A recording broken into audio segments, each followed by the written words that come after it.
our skeptic who could explain away almost anything, and Jennifer, who had a background in psychology and helped us understand the human element of fear. We arrived at St. Jerome's on a Friday evening in late September.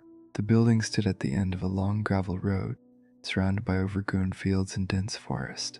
It was smaller than I expected, a simple stone structure with a modest bell tower and narrow stained glass windows that had mostly been broken or boarded over. The front doors were chained shut, but the chain was loose enough that someone could slip through if they were determined.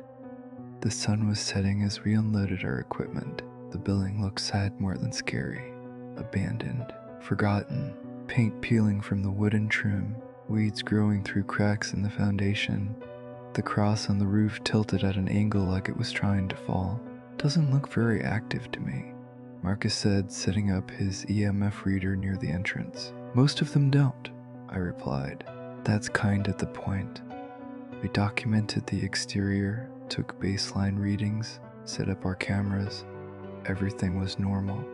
Electromagnetic levels consistent with an old building with degrading wiring, temperature dropping as the sun set, but nothing unusual. No strange sounds, no unexplained lights. We slipped through the gap in the chains and entered the chapel. The interior was gutted. The pews had been removed, leaving only the bolt holes in the floor where they'd been anchored. The altar was gone.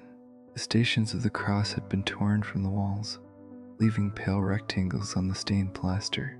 Even the confessional booths had been dismantled.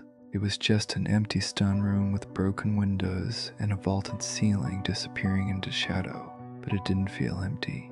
That's the thing I can't quite explain. The space felt occupied, like walking into a room where someone had just been standing, where you can still feel their presence lingering in the air.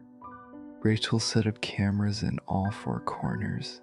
Marcus walked a perimeter with his equipment, calling out readings. Jennifer sat near the center of the room, taking notes, observing.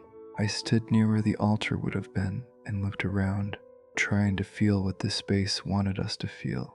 This place is dead, Marcus announced after completing his circuit. EMF is flat, temperature is consistent, no drafts, no structural anomalies. Whatever people think they're experiencing here